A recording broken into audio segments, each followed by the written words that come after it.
ಈಗಾಗಲೇ ರಾಜ್ಯವ್ಯಾಪ್ತಿ ಹಲವಾರು ಜಿಲ್ಲೆಗಳು ಹಲವಾರು ತಾಲೂಕುಗಳಿಗೆ ಮೊದಲನೇ ಹಂತದಲ್ಲಿ ಈಗಾಗಲೇ ಪ್ರವಾಸ ಕೈಗೆತ್ತಿಕೊಂಡಿದ್ದೇವೆ. ಇವತ್ತು ವಿಶೇಷವಾಗಿ ನಮ್ಮ ಗೌರಿಬಿದನೂರು ಮತ್ತು ಚಿಕ್ಕಬಳ್ಳಾಪುರ ತಾಲೂಕಿಗೆ ಭೇಟಿಯನ್ನು ಕೊಟ್ಟಿದ್ದೇವೆ. ಕಾರ್ಯಕರ್ತರು ಹಾಗೂ ಇಲ್ಲಿರ್ತಕ್ಕಂಥ ಪ್ರಮುಖ ಮುಖಂಡರುಗಳು ಕಾರ್ಯಕ್ರಮವನ್ನು ಭಾಳ ಯಶಸ್ವಿಯಾಗಿ ನೆರವೇರಿಸಿಕೊಟ್ಟಿದ್ದಾರೆ. ನಾಳೆ ಇಲ್ಲಿಂದ ಮತ್ತೆ ಕೋಲಾರ ಚಿಕ್ಕಬಳ್ಳಾಪುರ ಇನ್ನೂ ಒಂದು 4-5 ದಿನಗಳ ಕಾಲ ದಿವಸಕ್ಕೆ 2 ತಾಲೂಕು ಭೇಟಿಯನ್ನು ಮಾಡ್ತಾ ಇದ್ದೇನೆ. ನಾಳೆ ಮತ್ತೆ ಬಂಗಾರಪೇಟೆ, ಕೋಲಾರ, ಅಲ್ಲಿಂದ ಚಿಂತಾಮಣಿ, ಶ್ರೀನಿವಾಸಪುರ, ಈ ರೀತಿ ನಿರಂತರವಾಗಿ ಆಗಸ್ಟ್ 20ನೇ ತಾರೀಕುವರೆಗೂ ನಮ್ಮ ಪ್ರವಾಸ ಇದೇ ರೀತಿ ಸಾಗ್ತಾ ಇದೆ. ಎಲ್ಲ ಕಡೆ ಭಾಳ ಕಾರ್ಯಕರ್ತರು ಹುಮ್ಮಸ್ಸಿನಿಂದ ಈ ಮೆಂಬರ್ಶಿಪ್ ಡ್ರೈವ್ ಪ್ರಕ್ರಿಯೆಯಲ್ಲಿ ಭಾಗಿಯಾಗ್ತಾ ಇರ್ತಕ್ಕಂಥದ್ದು ಪಕ್ಷಕ್ಕೆ ಒಂದು ರೀತಿ ಬಲ ತಂದುಕೊಟ್ಟಿರ್ತಕ್ಕಂಥ ಒಂದು ವಿಚಾರ. ಸರ್, ಇಲ್ಲಿ ತನಕ ಎಷ್ಟೊಂದು ಮೆಂಬರ್ಶಿಪ್ ಆಗಿದೆ ಮಿಸ್ಡ್ ಕಾಲ್ ಬಂದಿರೋದು ನಿಮ್ಮ ಅದನ್ನು ಅಧಿಕೃತವಾಗಿ ಒಂದು ಪ್ರೆಸ್ ಮೀಟ್ ಮಾಡಿ ನಮ್ಮ ಬೆಂಗಳೂರು ನಗರದಲ್ಲಿ ಬಿಡುಗಡೆಯನ್ನು ಮಾಡ್ತೇವೆ ಅತಿ ಶೀಘ್ರದಲ್ಲಿ. ಸರ್, ಇದು ಸದಸ್ಯತ್ವ ಅಭಿಯಾನ ಮಾಡಿದ್ದೀರಲ್ಲ, ಪ್ರತಿ ಕ್ಷೇತ್ರಕ್ಕೆ ಏನಾದರೂ ಟಾರ್ಗೆಟ್ ಹೆಂಗೆ ಕೊಟ್ಟಿದ್ರೆ ಇಂತಿಷ್ಟು ಮಾಡ್ಬೇಕಂತ ಈಗ ಇನ್ನು ಮುಂದಿನ 30 ದಿನ ಪ್ರತಿ ಪಂಚಾಯಿತಿ ಮಟ್ಟದಲ್ಲೂ ನಮ್ಮ ಮುಖಂಡರುಗಳು, ಕಾರ್ಯಕರ್ತರು, ಬಹುಶಃ ನಾನು ಈಗ ತಾನೇ ಮಾತನಾಡಬೇಕಾದ್ರೆ ತಾವು ಕೂಡ ಗಮನಿಸಿದ್ದೀರಾ ಅಂತ ಅಂದ್ಕೊಂಡಿದ್ದೇನೆ. ಎಲ್ರಿಗೂ ಒಂದೊಂದು ಟಾಸ್ಕನ್ನು ಕೊಟ್ಟಿದ್ದೇವೆ. ಅವರವರ ಪಂಚಾಯಿತಿಗಳಲ್ಲಿ ಹೋಗಿ ಸದಸ್ಯತ್ವ ನೋಂದಣಿಯನ್ನು ಮಾಡ್ತಕ್ಕಂಥದ್ದಕ್ಕೆ ಆ ಮಿಸ್ಡ್ ಕಾಲ್ ಕ್ಯಾಂಪೇನಲ್ಲಿ ಎಲ್ಲರೂ ಭಾಗಿಯಾಗಬೇಕು ಅಂತಕ್ಕಂಥದ್ದು ಹೇಳಿದ್ದೇವೆ. ಎಲ್ಲರೂ ಅದು ಚಾಚು ತಪ್ಪುತ್ತೀರ ಮಾಡ್ತೇವೆ ಅಂತಕ್ಕಂಥ ಆತ್ಮವಿಶ್ವಾಸ ಮೂಡಿಸಿದ್ದಾರೆ. ದೇಶದಲ್ಲಿ ಮತ್ತು ರಾಜ್ಯದಲ್ಲಿ ಎಲ್ಲೆಡೆನೂ ಯುವಜನತೆನೇ ಇದ್ದಾರೆ. ಯುವಜನತೆಗೆ ಏನು ಸಂದೇಶ ಕೊಡ್ತೀರಿ? ಯುವಜನತೆನ ಯಾವ ರೀತಿ ತಮ್ಮ ಕಡೆಗೆ ಏನು ಆಕರ್ಷಣೆ ಮಾಡ್ಕೊಳ್ತೀರಿ?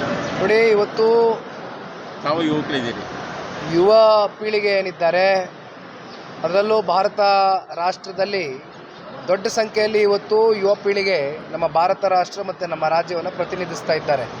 ಹಾಗಾಗಿ ಅವರ ಕಡೆ ಇವತ್ತು ಸಮಾಜವನ್ನು ಕಟ್ತಕ್ಕಂಥ ಕೆಲಸ ಯಾವ ರೀತಿ ಅಂದರೆ, ಇವತ್ತು ಕಟ್ಟಕಡೆಯ ವ್ಯಕ್ತಿ ಯಾರು ಆರ್ಥಿಕವಾಗಿ, ಸಾಮಾಜಿಕವಾಗಿ, ಶೈಕ್ಷಣಿಕವಾಗಿ ಹಿಂದುಳಿದಿರ್ತಾನೆ, ಯಾವ ಸರ್ಕಾರದ ಸೌಲಭ್ಯಗಳು ಅವನಿಗೆ ದೊರಕಬೇಕಾಗ್ತದೆ, ಆದರೆ ಅದರಿಂದ ಯಾರು ವಂಚಿತನಾಗಿರ್ತಾನೆ ಅಂಥ ಒಬ್ಬ ವ್ಯಕ್ತಿಗೆ ನಾವು ಸಾಮಾಜಿಕವಾಗಿ, ಆರ್ಥಿಕವಾಗಿ, ಶೈಕ್ಷಣಿಕವಾಗಿ ಶಕ್ತಿಯನ್ನು ತುಂಬಿಸ್ತಕ್ಕಂಥ ಕೆಲಸ ಅವ್ರ ಜೊತೆಯಲ್ಲಿ ಧ್ವನಿಯಾಗಿ ಗೂಡಿಸಿ ಮಾಡಬೇಕಾಗ್ತದೆ. ಆ ಕೆಲಸವನ್ನು ಎಲ್ಲ ಯುವಕರು ಮಾಡಬೇಕು ಅಂತಕ್ಕಂಥ ಈ ಸಂದರ್ಭದಲ್ಲಿ ಸರ್, ಕರ್ನಾಟಕ ರಾಜ್ಯದ ಕಾಂಗ್ರೆಸ್ ಸರ್ಕಾರದಲ್ಲಿ ನೀಡಿರ್ತಕ್ಕಂಥ 5 ಗ್ಯಾರಂಟಿಗಳಲ್ಲಿ ಯುವ ನಿಧಿ ಅಂತಕ್ಕಂಥ ಒಂದು ಗ್ಯಾರಂಟಿ ಅತ್ಯಂತ ಕಳಪೆ ಮತ್ತು ಕಳಪೆ ಅಭಿವೃದ್ಧಿಯನ್ನು ಹೊಂದಿದೆ ಅನ್ನೋದು ಇದೆ. ಏನು ಹೇಳ್ತೀರಿ ಸರ್? ಯಾವ ಗ್ಯಾರಂಟಿನೂ ಕೂಡ ಸಮರ್ಪಕವಾಗಿ ಅವರ ಪ್ರಣಾಳಿಕೆಯಲ್ಲಿ ಹೇಳ್ದಂಗೆ ತಿಂಗಳ ಕೊಡ್ತೀವಿ ಅಂತಕ್ಕಂಥದ್ದನ್ನ ಹೇಳಿದ್ರು ಇಲ್ಲಿವರೆಗೂ ರೀಚ್ ಔಟ್ ಮಾಡೋಕ್ಕಾಗಿಲ್ಲ. ಅದ್ರ ಬಗ್ಗೆ ಈಗ ರಾಜ್ಯದ ಜನತೆ ಎಲ್ಲೆಡೆ ಚರ್ಚೆ ಪ್ರಾರಂಭ ಮಾಡಿದ್ದಾರೆ. ಈಗ ತಾನೇ ನಾನು ಮಾತಾಡಬೇಕಾದ್ರೆ ಹೇಳಿದೆ, ಈಗ ಅನ್ನಭಾಗ್ಯ, ಅಕ್ಕಿ ಕೊಡ್ತೀವಿ, ಫ್ರೀ ಅಕ್ಕಿ ಕೊಡ್ತೀವಿ ಅಂತ ಮಾನ್ಯ ಮುಖ್ಯಮಂತ್ರಿಗಳು ಹೇಳ್ತಾರೆ. ಆದರೆ ಆ ಟ್ರಾನ್ಸ್ಪೋರ್ಟ್ಗೆ ಯೂಸ್ ಮಾಡ್ತಕ್ಕಂಥ ಲಾರಿಗಳು, ಆ ಲಾರಿ ಮಾಲೀಕರ ಕತೆ ಏನಾಗಿದೆ, 250 ಕೋಟಿ ರೂಪಾಯಿಯಷ್ಟು ಅವ್ರಿಗೆ ಹಣ ಪಾವತಿ ಮಾಡ್ದಿರಾ ಇಲ್ಲಿವರೆಗೂ ಬ್ಯಾಲೆನ್ಸ್ ಉಳಿಸ್ಕೊಂಡಿದ್ದಾರೆ. ಪಾಪ ನಿನ್ನೆ ದಿನ ಅವ್ರು ಯಾವುದೋ ಸೋಷಿಯಲ್ ಮೀಡಿಯಾ ಪ್ಲ್ಯಾಟ್ಫಾರ್ಮಲ್ಲಿ ಬಂದು ಅವ್ರು ಹಳಿಲಿಂದ ತೋಡ್ಕೊಂಡಿದ್ದಾರೆ, ಎಕ್ಸ್ಪ್ರೆಸ್ ಮಾಡಿದ್ದಾರೆ, ನಾವು ಈ ಸಮಸ್ಯೆಯಲ್ಲಿದ್ದೀವಿ.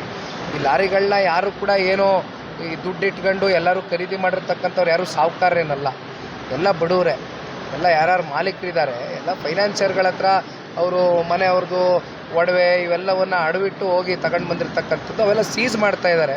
ದಯವಿಟ್ಟು ನಮ್ಮನ್ನು ಉಳಿಸಿ ಅಂತಾರೆ. ಇವೆಲ್ಲ ಸಣ್ಣ ನಿದರ್ಶನಗಳು ಪ್ರತಿನಿತ್ಯ ನಡೀತಾ ಇದೆ ಈ ರೀತಿ ಸರ್ಕಾರದಲ್ಲಿ. ಸರ್ಕಾರ ದಪ್ಪಚರ್ಮದ ಸರ್ಕಾರ, ಇನ್ನೇನು ಇವ್ರ ಹತ್ರ ನಿರೀಕ್ಷೆ ಮಾಡಲಿಕ್ಕಾಗೋದಿಲ್ಲ. ಇನ್ನು 3 ವರ್ಷ ಯಾವ ರೀತಿ ವ್ಯವಸ್ಥಿತವಾಗಿ ಲೂಟಿ ಹೊಡಿಬೋದು ಅದು ಮಾತ್ರ ಅವ್ರ ತಲೆನಲ್ಲಿ ಕೂತಿದೆ ಅಷ್ಟೇ.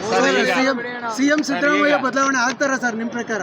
ನನಗೆ ಗೊತ್ತಿಲ್ಲಣ್ಣ, ಯಾರು ಬದಲಾವಣೆ ಆದರೂ ರಾಜ್ಯಕ್ಕಂತೂ ಏನು ಒಳ್ಳೇದಾಗಲಿಕ್ಕಿಲ್ಲ. ಈಗ ಬಹುಶಃ ಅದೇ ಎಂಥದ್ದು ಬಿಹಾರ್ ಚುನಾವಣೆ ನಡೀತಾ ಇದೆಯಲ್ಲ, ಅದಕ್ಕೆ ಇಲ್ಲಿವರೆಗೂ ಅದೆಂಥದ್ದು ತೆಲಂಗಾಣ ಚುನಾವಣೆ ಮಾಡಲಿಕ್ಕೆ ವಾಲ್ಮೀಕಿ ನಿಗಮದ ಹಣ ಲೂಟಿ ಮಾಡಿ ಅಲ್ಲಿ ಕಳಿಸಿದ್ರಲ್ಲ, ಅದೇ ರೀತಿ ಈಗ ಇಲ್ಲಿ ನಮ್ಮ ನಾಡಿನ ಸಮೃದ್ಧ ನಾಡಿನ ರಾಜ್ಯದ ಜನತೆಯ ತೆರಿಗೆ ಹಣ ಲೂಟಿ ಮಾಡಿ ಬಿಹಾರ್ ಚುನಾವಣೆಗೆ ಅರ್ಪಿಸೋಕೆ ಹೋಗಿರ್ಬೋದು ಬಹುಶಃ ಎಲ್ಲ ನಾಯಕರು, ರಾಜ್ಯ ನಾಯಕರು.